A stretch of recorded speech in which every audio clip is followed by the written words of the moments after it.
तो दोस्तों ये तहालका बैच का तीसरा दिन है। देखिए जो आपका डर बैठा हुआ है ना कि ऑब्जेक्टिव क्वेश्चन भारी होता है, ये होता है, वो होता है, कुछ नहीं होता है। ये तहालका बैच में जैसे से आपको करा रहे हैं ना वैसे वैसे करते जाओ। पूरे बुक से पूरा 399 को ऑब्जेक्टिव क्वेश्चन बताएंगे और सभी को जितना ये 399 को ऑब्जेक्टिव क्वेश्चन बताएंगे ना सभी को ट्रिक भी बताएंगे कि ट्रिक से ऑब्जेक्टिव क्वेश्चन को कैसे बनाया जाता है बहुत ही जल्द। तो देखिए ये पूरे बुक से 399 को ऑब्जेक्टिव क्वेश्चन बताएंगे। इसमें कैसे कैसे क्वेश्चन रहेगा देखिए, जो प्रीवियस ईयर में जो बार बार क्वेश्चन पूछा गया है ना वह क्वेश्चन रहेगा, और प्लस में जो आपके एग्जाम में आने वाला क्वेश्चन है ना वह क्वेश्चन रहेगा। ये बस 399 को ऑब्जेक्टिव क्वेश्चन आप तैयार कर लीजिए। जैसे से आपको करा रहे हैं ना उसका ऑब्जेक्टिव यानी जितना ऑब्जेक्टिव क्वेश्चन बता रहे उतना ऑब्जेक्टिव क्वेश्चन को लिखिए और साथ में उसका सॉल्यूशन भी करा रहे हैं, उसका ट्रिक भी आपको बता रहे हैं, उस ट्रिक को भी लिखिए। बस ये 399 का ऑब्जेक्टिव क्वेश्चन अगर सही तरीके से जैसे से करा रहे हैं ना वैसे से तैयार कर लेते हो ना तो एक भी क्वेश्चन आपके ऑब्जेक्टिव क्वेश्चन में क्वेश्चन आपसे एग्जाम में नहीं छूटेगा तो नहीं छूटेगा। 100 को जो ऑब्जेक्टिव क्वेश्चन रहता है ना जिसमें आपको 50 को ऑब्जेक्टिव क्वेश्चन बनाना रहता है, ये 50 को ऑब्जेक्टिव क्वेश्चन को बहुत ही जल्द आप बना लीजिएगा। यानी एक भी क्वेश्चन आपसे नहीं छूटेगा तो नहीं छूटेगा। ये जैसे जैसे तहालका बैच चल रहा है ना, ये देखिए तहालका बैच मात्र 28 दिन का है। 28 दिन में आपका जितना सिलेबस है ना उतना सिलेबस ये कवर कर लेगा। अगर आपका तैयारी कुछ भी नहीं हुआ है ना उससे कोई दिक्कत नहीं है। तहालका बैच मात्र 28 दिन इस चैनल के साथ आप जुड़ कर देखिए, आपका तैयारी बहुत ही बेहतरीन तरीका से हो जाएगा। तो चलिए ये पहल का क्वेश्चन को देखिए, इसका आंसर बताइए। देखिए ये समानांतर श्रेणी है, इतना इतना 2 4 8 14 का कौन सा पद 82 है। तो देखिए ऑप्शन ए है कि 18वां, बी है कि 20वां, सी है कि 21वां और डी है कि 22वां। तो देखिए जब भी आपको ऐसे क्वेश्चन मिले ना तो उसे ट्रिक से बनाइएगा। कौन ट्रिक है देखिए, ये पूछा है ना कि 82वां कौन सा पद होगा। तो देखिए ये यहाँ पे जब भी आपको ऐसे क्वेश्चन मिले, ये 82 हो, 83 हो, 84 हो, कुछ भी हो, यहाँ पे ऐसे जब भी आपको सवाल मिले ना तो सबसे पहले इसको आपको उठाइएगा, इसको यहाँ पे आप लिखिएगा, ठीक है। इसमें से देखिए ये पहले अंक जो भी रहेगा, यहाँ 2 हो, 5 हो, 7 हो, कुछ भी हो, उसको यहाँ पे जो भी रहेगा उसमें से आप घटा लीजिएगा। तो यहाँ पे 2 है तो इसे 2 घटा लीजिएगा, घटाइएगा तो कितना होगा, ये 80 होगा। कितना होगा, ये 80 होगा। 80 हो गया ना। अब सार्वय अंतर यानी देखिए ये 6 में से 2 घटाइएगा, तो 6 में से 2 घटाइएगा तो कितना होगा, 4 होगा। 4 होगा ना, तो इसे 4 से भाग दे दीजिएगा। 4 से भाग दीजिएगा तो कितना बार में कटेगा, 4 दूना 8 यानी 20 हो जाएगा। इसमें हमेशा 1 जोड़ दीजिएगा। क्या कीजिएगा, इसमें हमेशा 1 जोड़ दीजिएगा। तो इसमें कितना हो जाएगा, 21वां पद होगा। कौन होगा, 21वां पद होगा। तो ऑप्शन नंबर सी इसका बिल्कुल सही आंसर है। क्या कि ऑप्शन नंबर सी इसका बिल्कुल सही आंसर है। फिर से जब भी आपको ऐसे सवाल मिले ना तो यहाँ पे जो भी अंक रहेगा ना उसको उठाइएगा और यहाँ पे जो भी पहल का अंक रहेगा उसको आप घटा लीजिएगा। घटाने के बाद ये सार्वय अंतर दोनों में से देखिए, ये दूसरा में से पहल का घटाते हैं यानी दूसरा में से फिर पहल का घटाते हैं, दूसरा में से पहल का घटाते हैं। तो घटाइएगा तो जितना आएगा इसमें से घटैले रहिएगा, जितना आएगा उससे भाग दे दीजिएगा। भाग देने पर जो भी आएगा उसमें 1 जोड़ दीजिएगा। क्या कीजिएगा, उसमें 1 जोड़ दीजिएगा, उसका आपको आंसर भेटा जाएगा, ठीक है। तो उसी तरह देखिए दूसरा नंबर भी ये सवाल है, ठीक उसी प्रकार देखिए समानांतर श्रेणी 21 42 63 84 का कौन सा पद है, 210 है। तो option A B C D करके दिया हुआ है। इसको आपको बनाकर इस वीडियो के कमेंट में बताना है कि इसका आंसर ए होगा कि बी होगा कि सी होगा कि डी होगा, कौन होगा। क्या करना है कि इसको उठाना है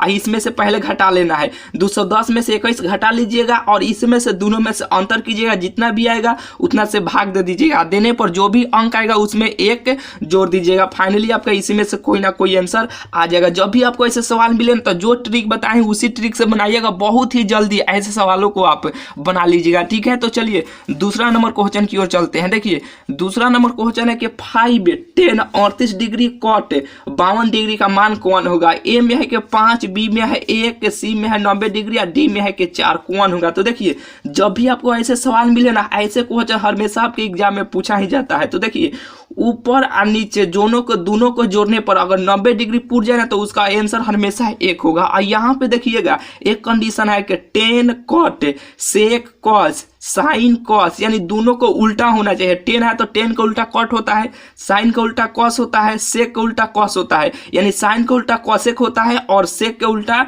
कॉस होता है। यही ना होता है, यानी इसका उल्टा होना चाहिए। क्या होना चाहिए, इसका उल्टा होना चाहिए। और ये दोनों को जोड़ने पर 90 डिग्री पूछ जाए तो उसका आंसर हमेशा 1 होगा। क्या होगा, उसका आंसर 1 होगा। कैसे होगा, देखिए यहाँ पे 10 38 डिग्री ऐसे लिख लीजिएगा, इसको ऐसे नहीं लिख सकते हैं कि कॉट 90 डिग्री माइनस 38 डिग्री ऐसे लिख सकते हैं, क्योंकि फैन घटाइएगा तो इसमें फैन 52 डिग्री चल आएगा, यानी 90 में से 38 घटाइएगा तो फिर 52 हो जाएगा कि नहीं। तो 10 38 degree plus 10 cot 90 minus theta बराबर कितना होता है, 10 थीटा होता है। तो 10 38 डिग्री कितना होगा, 38 डिग्री, ये आ जाएगा कि नहीं। फिर एक कटेगा तो कितना हो जाएगा, 1 हो जाएगा। कितना होगा, 1 नहीं चलेगा, लेकिन इतना प्रक्रिया काहे का कीजिएगा, दोनों को जोड़िएगा और 90 डिग्री आ जाए तो उसका आंसर कितना होगा, उसका आंसर हमेशा 1 होगा। उसका आंसर कितना होगा, हमेशा 1 होगा। तो यहाँ पे 5 है, तो 5 में यानी 5 में 1 से गुना कीजिएगा तो इसका आंसर कितना हो जाएगा, 5 हो जाएगा। तो ऑप्शन नंबर ए इसका बिल्कुल सही आंसर है। 2 नंबर भी क्वेश्चन आपको बिल्कुल बुझा गया होगा। चलिए 2 नंबर क्वेश्चन हो गया। अब 3 नंबर क्वेश्चन की ओर चलते हैं। देखिए 3 नंबर क्वेश्चन कहता है कि यदि अल्फा इंटू बीटा बहुपद इतना के शून्यक हो तब 1 बटा अल्फा यानी 1 बटा बीटा प्लस 1 बटा अल्फा का मान कितना होगा। ऑप्शन ए में है कि 5, बी में है कि -5, सी में है कि 1 बटा -5 यानी डी में है कि 2। तो बताइए इसका आंसर कितना होगा। ये जो क्वेश्चन है ना, इसको एलसीएम ले लीजिएगा। एलसीएम लेने पर जो -b/c यानी कुछ भी हो तो इसमें से आंसर देख लीजिएगा, वही इसका आंसर हो जाएगा। तो देखिए अल्फा यानी ये जो है ना, इसको हम एलसीएम ले लेते हैं। तो देखिए बीटा इंटू अल्फा इसका एलसीएम हो जाएगा। तो यहाँ पे अल्फा इंटू बीटा ऐसे हम एलसीएम ले लेते हैं। ले लिए तो देखिए ये बीटा से बीटा कट जाएगा, तो ये ऊपर कितना बचेगा, ये अल्फा बचेगा, बिल्कुल बचेगा। तो देखिए अल्फा हम यहाँ पे लिख लिए। तो देखिए ये अल्फा से ये अल्फा कट जाएगा, तो ये कितना बचेगा, ऊपर बीटा बचेगा, यही ना बचेगा, बिल्कुल यही बचेगा। तो अल्फा प्लस बीटा बराबर -b/a होता है, यही ना होता है। अल्फा इंटू बीटा बराबर c/a होता है, यही ना होता है। तो देखिए ये ऊपर जाएगा तो ये कट जाएगा। देखिए ऐसे -b/a गुने a/c क्या होगा, a/c, यही ना होगा। तो a से कट जाएगा तो -b/c, यही इसका आंसर हो जाएगा। तो देखिए -b को इसमें देखना कि कौन होगा, -b। देखिए तो ये b का मान है ना, तो यहाँ पे माइनस का चिन्ह है। तो देखिए ये माइनस माइनस प्लस, तो ये 3 हो जाएगा। सी का मान कितना है, तो 5 है।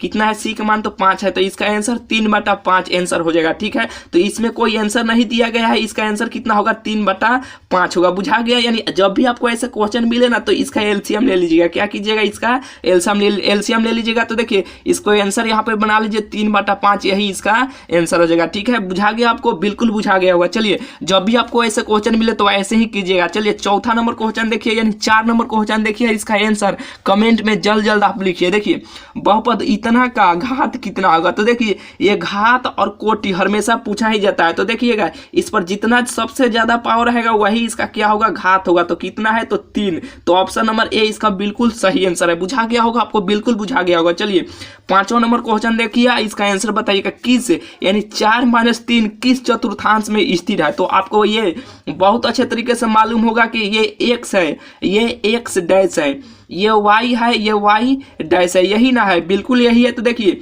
ये जो x, सबसे पहले हम x वाला का मान लिखते हैं। क्या थी वाला का मान लिखते हैं, तो सबसे पहले x वाला को मान लिखते हैं, बाद में y का मान लिखते हैं। तो देखिए ये जितना डैश है ना उसका मान माइनस में होता है, जो प्लस है यानी जो कुछ नहीं है तो उस पर प्लस चार्ज रहता है। तो देखिए इस पर भी प्लस है, इस पर भी प्लस है, तो ये दोनों प्लस प्लस हो जाएगा। अब पहले क्या बोले हैं कि x का मान लिखा जाता है तब y का मान लिखा जाता है। ये माइनस में है, ये डैश है तो ये माइनस हो जाएगा, यानी माइनस, ये प्लस में है तो ये प्लस हो जाएगा। तो ये माइनस प्लस इसका हो जाएगा। देखिए ये दोनों माइनस में है, काथी पर है, डैश है, तो दोनों ये माइनस माइनस हो जाएगा, यही ना होगा। ये प्लस है तो ये प्लस हो जाएगा, ये माइनस हो जाएगा। तो देखिए ये पहिलका होता है, ये दूसरका होता है, ये तीसरका होता है, ये चौथका होता है, यही ना होता है। तो क्या पूछा है कि 4 - 3 यानी पहले प्लस और बाद में माइनस, पहले प्लस और बाद में माइनस। तो ये चतुर्का यानी चौथका चतुर्थांश में है। तो ऑप्शन नंबर डी इसका बिल्कुल सही आंसर है। बुझा गया होगा, बिल्कुल आपको बुझाया होगा। चलिए 6वां नंबर क्वेश्चन देखिए और इसका आंसर कमेंट में जल्द आप लिखिए। देखिए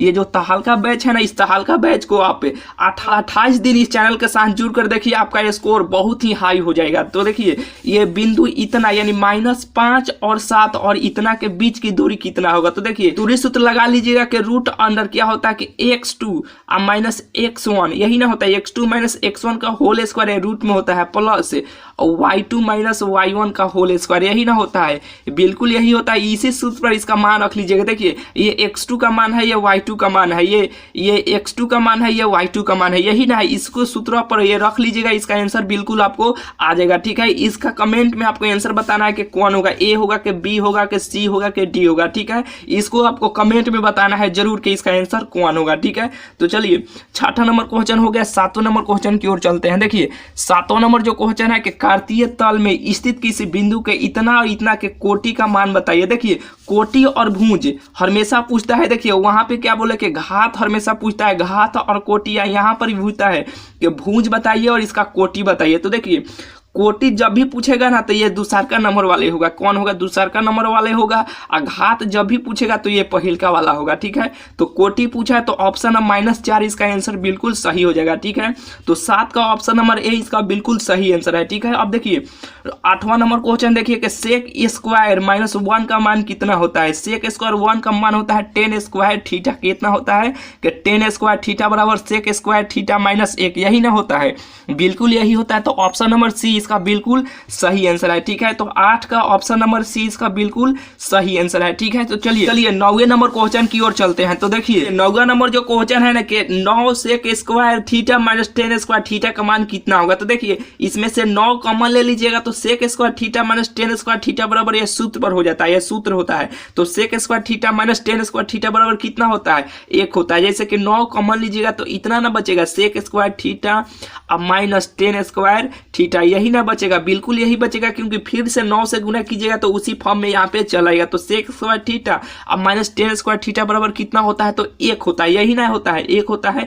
तो इसका मान 1 हो जाएगा। तो इसका आंसर कितना हो जाएगा? तो 9 इसका आंसर हो जाएगा। ऑप्शन नंबर बी इसका बिल्कुल सही आंसर है। तो देखिए 10वां नंबर जो क्वेश्चन है बहुत इंपॉर्टेंट है, बहुत बार ये क्वेश्चन पूछा है कि cos 90 - थीटा बराबर कितना होता है। तो cos 90 - थीटा बराबर कितना होता है आपको बताना है। इसको आपको कमेंट में बताना है कि cos 90 - थीटा बराबर option A B C D दिया हुआ है कौन होता है।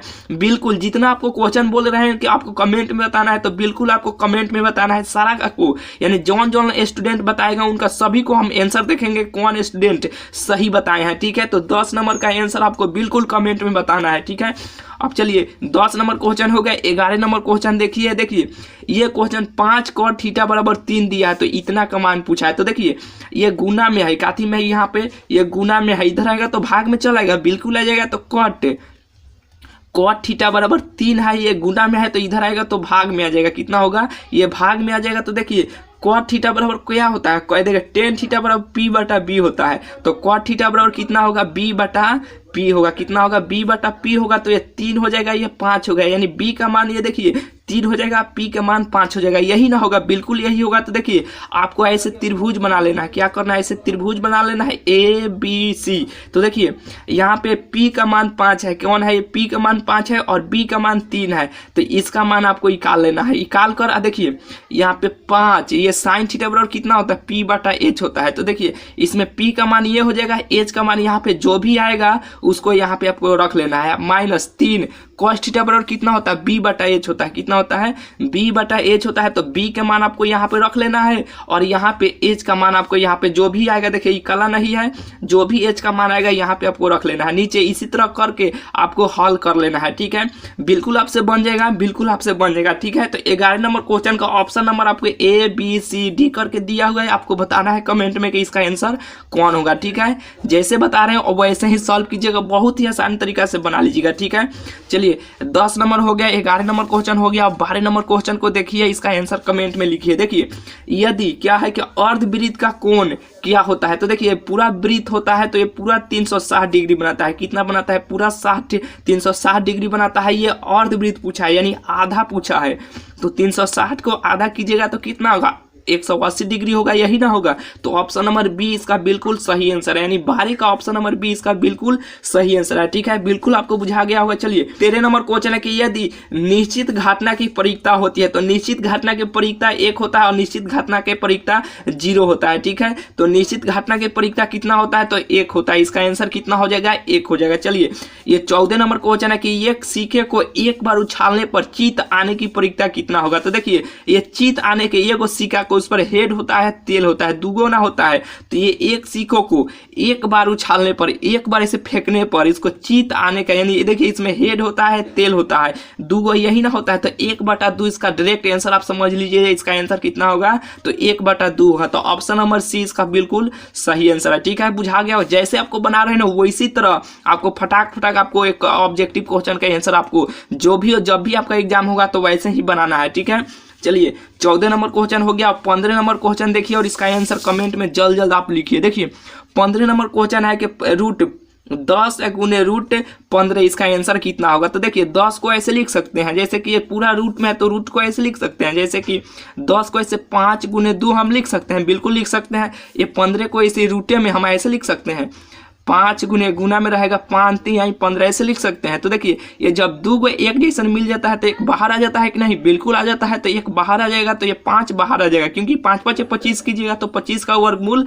5 होता है, या 3 दूना 6 तो रूट 6 यानी 5 रूट 6, यही इसका आंसर हो जाएगा। ऑप्शन नंबर ए इसका बिल्कुल सही आंसर, बिल्कुल आपको बुझा गया होगा। चलिए 16 नंबर क्वेश्चन है कि प्रथम 10 सम प्राकृतिक संख्याओं का माध्य कितना होगा। तो देखिए ये प्रथम पूछा है, तो देखिए माध्य बराबर क्या होता है, यानी माध्य बराबर होता है कि सभी संख्याओं का योग बटा कुल संख्या। माध्य कहिए या औसत कहिए, बात एक ही होता है, माध्य या औसत एक ही होता है। तो सम पूछा है, क्या पूछा है कि सम, तो सम संख्या कितना से स्टार्ट होता है, 2 से स्टार्ट होता है। तो 2 10 को पूछा है, तो 2 4 6 8 10 12 यानी 10 गो तक जाना है। ठीक है, 12 14, ठीक है 16 और ये 16 18 2 20, देखते हैं कितना हुआ, 1 2 3 4 5 6 7 8 9 10, 10 को हो गया। अब बाटा में क्या होता है, सभी संख्याओं का योग क्या होता है, सभी संख्याओं को योग मतलब सभी संख्याओं को जोड़ दीजिएगा, जितना रहेगा उतना से भाग दे दीजिएगा। तो 10 को है तो 10 से भाग दे दीजिएगा, तो यही इसका आंसर आ जाएगा। तो देखिए इसे हम जोड़ते हैं, 6 4 10 10 10 20 10 30 10 40 10 50 10 60 10 70 80 90 90 और 10 100, ठीक है 6 4 10 यानी 110, कितना हुआ 110। अब बटा कितना है 10, यानी 10 से भाग दीजिएगा तो ये कितना हो जाएगा 11, यही इसका आंसर हो जाएगा। ठीक है, तो ऑप्शन नंबर कितना, ऑप्शन नंबर ए इसका बिल्कुल सही आंसर है। ठीक है, क्या पूछा है फिर से कि प्रथम 10 सम संख्याओं का प्राकृतिक संख्याओं का माध्य कितना होगा। सम संख्या पूछा है तो क्या किए कि 2 से सम संख्या स्टार्ट होता है 10 तक लिख लिए, और सभी संख्याओं का माध्य बराबर सूत्र होता है कि सभी संख्याओं का योग अब बटा कुल संख्या। तो ये 10 गो है तो 10 से भाग दे दीजिए, जितना जोड़िएगा यानी जोड़े तो 110 है, कितना 110 हुआ और 10 से भाग दे दिए तो इसका आंसर कितना हो गया, तो इसका आंसर 11 हो गए। तो ऑप्शन नंबर ए इसका बिल्कुल सही आंसर है। ठीक है, जब भी आपको ऐसे सवाल मिले तो इसी तरह आप बनाइएगा। देखिए अब 17 नंबर क्वेश्चन है कि तोरण, क्या पूछ रहा है कि तोरण खींचने के लिए वर्ग अंतराल का होना चाहिए। तो ये समवैशिक और अपवर्जी दोनों होना चाहिए। तो ऑप्शन नंबर बी यानी ऑप्शन नंबर सी इसका बिल्कुल सही आंसर है। ठीक है, चलिए 17 नंबर 17 को क्वेश्चन हो गया। अब 18 19 20 यानी देखिए हमेशा ही नहीं रोज आपको ये 20 को ऑब्जेक्टिव क्वेश्चन बताएंगे और बहुत ही बेहतरीन तरीका से आपको बताएंगे। डेली आपको इस चैनल पर आना है और सभी विषय का आपको ऑब्जेक्टिव क्वेश्चन और सब्जेक्टिव क्वेश्चन का सीरीज इस चैनल पर चल रहा है। आपको देखिए 28 दिन में आपको बहुत ही बेहतरीन तरीका से तैयारी हो जाएगा। ठीक है, तो चलिए 18 नंबर क्वेश्चन की ओर चलते हैं। तो देखिए 18 नंबर यहाँ पे क्वेश्चन है कि ये क्वेश्चन हमेशा आपके एग्जाम में पूछा है, बहुत बार ये क्वेश्चन पूछा है कि दो समरूप त्रिभुज की संगत भुजाओं का अनुपात इतना है तो इनके क्षेत्रफलों का अनुपात कितना होगा। देखिए इनके क्षेत्रफलों का अनुपात ये पूछा है, कुछ नहीं करना है। जब भी आपको इनके क्षेत्रफलों का अनुपात ऐसे सवाल मिले आप पूछे तो ये दोनों का स्क्वायर कर देना। ये अनुपात का मतलब होता है बाटा भी होता है भिन्न भी होता है, तो दोनों का स्क्वायर कर दीजिएगा। तो 4 चौका 16 या 9 में 81, तो ऑप्शन नंबर बी इसका बिल्कुल सही आंसर है। अगर यहीं पे उनके क्षेत्रफलों का अनुपात यहाँ पे देता कि दो समरूप उनके क्षेत्रफलों का अनुपात इतना हो तो उनके संगत भुजाओं का अनुपात बताइए। तो क्या करना, अगर यहाँ पे देखिए ऐसे सवाल रहता, देखिए हम क्या बोले हैं कि उनके क्षेत्रफलों का अनुपात दिया है तो इसको स्क्वायर कर देना है, 4 के स्क्वायर प्लस 9 के स्क्वायर ऐसे करना है। लेकिन अगर यहीं पे दो समरूप त्रिभुज उनके क्षेत्रफलों का अनुपात ऐसे दिया रहता 25/9 दिया रहता तो उसको आपको क्या करना है, तो देखिए इसका स्क्वायर आपको रूट में चढ़ा देना है, चढ़ाकर इसको रूट से बाहर कर देना है। तो 25 का स्क्वायर 5, 9 का स्क्वायर 3, तो 5√3 आ जाता है, यानी 5:3 यही इसका आंसर हो जाता है। लेकिन ऐसे जब भी आपको सवाल मिले ना कि उनके क्षेत्रफलों का अनुपात, तो दोनों का स्क्वायर कर देना, बिल्कुल आपका आंसर आ जाएगा। तो ऑप्शन नंबर बी इसका बिल्कुल सही आंसर है। देखिए 19 नंबर क्वेश्चन दिया कि यदि एल समानुपात यानी बराबर एम हो तो डी का मान आपको बताना है। देखिए जब भी ये वृत्त होता है ना, तो पूरा ये वृत्त 360 डिग्री का बनाता है। कितना डिग्री का ये कोण बनाता है? पूरा 360 डिग्री का बनाता है। तो देखिए अगर ये पूरा 360 डिग्री का बनाता है, तो एक जैसे कि आधा दिया है, तो अर्धवृत्त का कोण कितना होता है? 180 डिग्री होता है ना। ये आधा ऐसे दिया है, यहाँ पे आधा दिया है, तो इसका मान कितना होगा? 180 डिग्री होगा। ये इसका भी मान 180 डिग्री होगा, यही ना होगा। तो देखिए इस दोनों को जोड़ दीजिएगा ऐसे, 3D प्लस 5 यानी 50 प्लस 2D प्लस 20 डिग्री, ये इसका कोणवा कितना होता है? 180 डिग्री होता है, यही ना होता है? 180 डिग्री होता है। तो इसको 3 और 2 5 दिया, डी का मान पूछा है 50 को और 20 को जोड़िएगा तो 70 डिग्री, ठीक है, यानी 70 डिग्री हो जाएगा 180 डिग्री, ठीक है, यही ना है। तो देखिए ये 5D बराबर, ये देखिए इसमें से घटाइएगा तो कितना होगा? 110 डिग्री होगा। ऐसे काटिएगा तो कितना होगा? 5 दूना 10, ठीक है, तो ये 5 दूना 10 यानी 22 डिग्री इसका आंसर हो जाएगा, ठीक है, यानी डी का मान कितना होगा? तो 22 डिग्री होगा। ऑप्शन नंबर ए इसका बिल्कुल सही आंसर है। नहीं बुझाएगा तो देखिए ये जब भी ये वृत्त होता है तो 360 डिग्री का कोण पूरा बनाता है, यही ना बनाता है? पूरा ये 360 डिग्री का होता है, तो आधा ऐसे कीजिएगा तो कितना होगा? 180 डिग्री का होगा। कितना होगा? 180 डिग्री होगा। तो देखिए ये कोण दिया हुआ, तो इसका बराबर में 180 डिग्री रख सकते हैं, बिल्कुल रख सकते हैं। तो दोनों को जोड़ लीजिएगा, आप बराबर में 180 डिग्री रख लीजिएगा, ये दोनों को जोड़िएगा, इसको काट कूट कीजिएगा तो 22 डिग्री इसका आंसर आपको बिल्कुल आ जाएगा, ठीक है। 19 नंबर क्वेश्चन आपको बिल्कुल बुझा गया होगा। चलिए 20 नंबर क्वेश्चन देखिए और इसका आंसर कमेंट में फटाक आप लिखिए। देखिए पाई का मान कितना होता है? 180 डिग्री होता है। 180 डिग्री होता है ना, तो अब भाग में 4 दिया, तो इसे काटिएगा तो 2 बार में कट जाएगा, ये 90 बार में कटेगा, ठीक है। फिर काटिएगा तो ये 45 डिग्री हो जाएगा। कितना होगा? ये 45 डिग्री होगा। तो इसको ऐसे कर सकते हैं, साइन 45 डिग्री और माइनस, देखिए ये फिर उसी तरह है। तो पाई का मान 180 डिग्री होता है और 4 से भाग दीजिएगा, तो 180 में 4 से भाग दीजिएगा तो कितना होगा? यानी 45 डिग्री होगा, तो cos 45 डिग्री, यही ना होगा। साइन 45 का मान 1/√2 होता है और cos 45 का भी मान 1/√2 होता है। दोनों को काटिएगा तो कितना हो जाएगा? 1 हो जाएगा। दोनों को काटिएगा तो 0 हो जाएगा। तो ऑप्शन नंबर इसका डी बिल्कुल सही आंसर है। कौन है? ऑप्शन नंबर डी इसका बिल्कुल सही आंसर है। तो देखिए 20 को आपको डेली क्वेश्चन बताएंगे, बहुत ही बेहतरीन तरीका से सभी को सॉल्यूशन कराएंगे। ये 28 दिन में आपको पूरा 399 को ऑब्जेक्टिव क्वेश्चन पूरा समाप्त कर देंगे, ठीक है। तो डेली इस चैनल पर आपको 20 को ऑब्जेक्टिव क्वेश्चन लाएंगे और बहुत ही बेहतरीन तरीका से सभी को सॉल्यूशन कराएंगे, ठीक है। तो 20 को पूरा ऑब्जेक्टिव क्वेश्चन बता दिए, ये सभी को पीडीएफ यानी इसका पीडीएफ टेलीग्राम ग्रुप में दे देंगे, वहां से आप डाउनलोड कर लीजिएगा। नहीं तो ये सभी को आप अभी कॉपी में लिखते चले हैं तो बहुत ही अच्छा है। सभी को जैसे से इसका सोल्यूशन यहाँ पे कराए हैं ना, तो साथ में आप सोल्यूशन भी लिखते चलिएगा, ठीक है। तो चलिए मिलते हैं फिर आपसे अगले वीडियो।